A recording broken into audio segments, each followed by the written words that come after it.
go. Hi, this is Siobhan with Create Design Make 365, and today we're going to be making some stuffed mushrooms. When I found these guys in Costco, they just called out to me to be stuffed. I've already washed everything, as you can see, so what we're going to do is we're going to twist out the stems. You want to do this very gently with a little bit of pushing, and they usually pop right out. We're going to hold on to the stems because if you chop them up and saute them, they're actually really great in omelets. Then what we're going to do is we're going to take our spoon and we're just going to scrape around the inside here and get out the gills. Now we're doing this for two reasons. One, it gives us more room to actually put stuffing in, which is always really nice. But the other is the gills hold a lot of liquid in them. So by scraping them out, we help to reduce all that liquid that the mushrooms produce when we're baking them.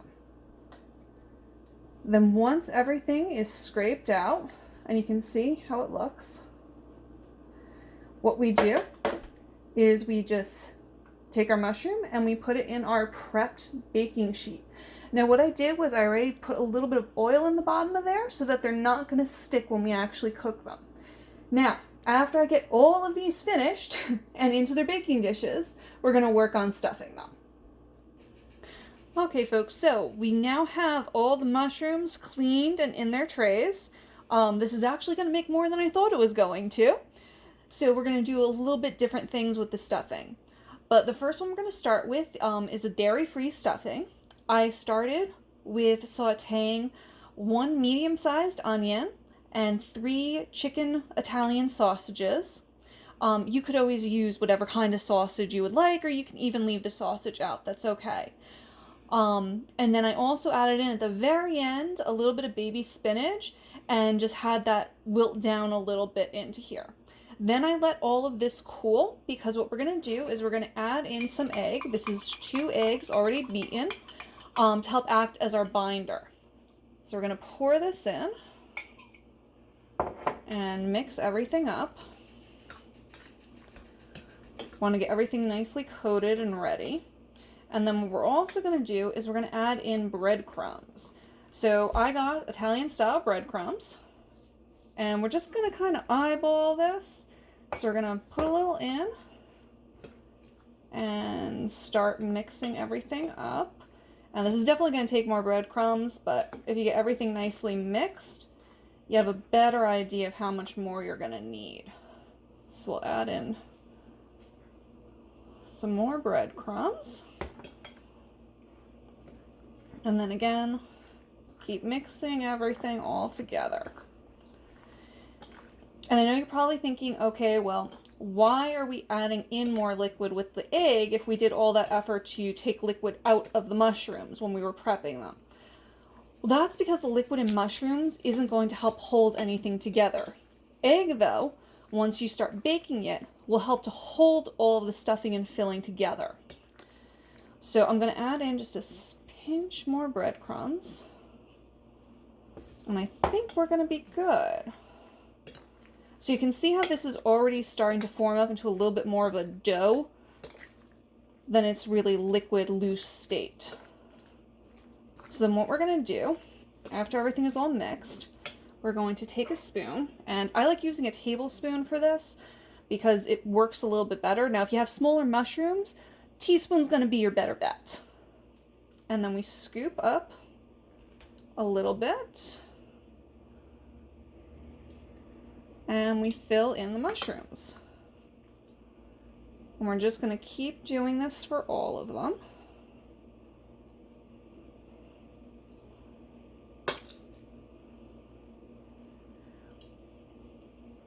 And as I go along, I'll adjust and make sure that we're all filled to about the same point.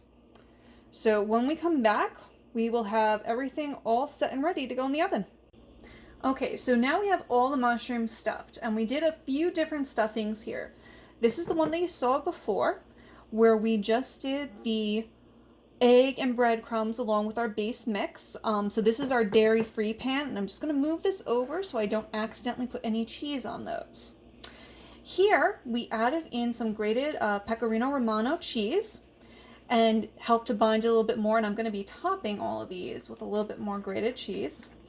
As you might imagine, I'm a big cheese fan, but I do have a few people in my family who can't have dairy, so we accommodate them, and we make sure that we have some non-dairy choices as well. Now, since I actually ended up with a lot more mushrooms than I thought I was going to have, I did an additional filling for these 4 guys right here. And they are filled with a mixture of grated cheddar cheese, breadcrumbs, and a little bit of egg, along with some dried chopped onion.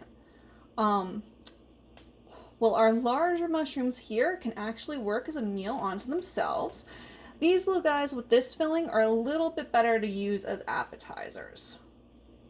So as soon as I finish doing this, we're going to put them in the oven, and I have the oven preheated to 350 degrees, and we'll have them cook for about 20 to 30 minutes, just until the mushrooms are totally cooked through. Because remember, everything else that's already in here has already been cooked, so you don't have to worry about the sausage or anything like that. And while these are in the oven, I am going to chop up our leftover mushroom stems and saute them so they can go into omelets tomorrow morning. Okay, we'll be back soon. Okay, folks, so we are now out of the oven, and you can tell everything kind of got that nice golden brown on the top. Now we still have liquid in the bottom, so I'm not going to keep these in here. I'm going to be scooping them out for storing. But by getting all of those gills out, we actually reduced the amount of liquid that ended up in here by quite a bit. So let's scoop one of these out, and this is one of the ones with the cheese on it, so that you can see what it looks like on the inside. These are one of my favorite things to have, and they always turn out so beautifully. So let's just cut this guy open. And you can see everything is all cooked on the inside and all melted and mixed in together. So I hope you folks enjoy making this recipe and come back to see some more.